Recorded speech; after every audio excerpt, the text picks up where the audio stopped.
Yes, I prefer this one. It's more, maybe higher quality meat. This one.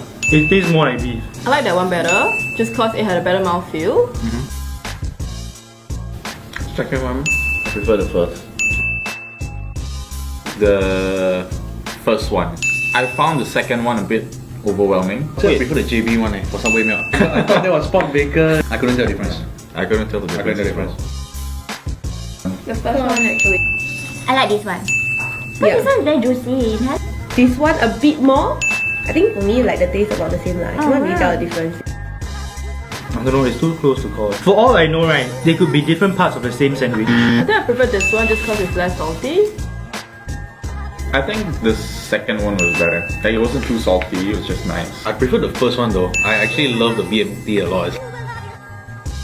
I feel like there's more taste. The previous one is a bit bland. I prefer this one too. The meatball for this tastes nicer. Yeah, I agree. Like there's actually a taste. I prefer the texture of the first one. I like it softer and saltier. I would still prefer the second one. I prefer that the meat you can bite, so it's harder.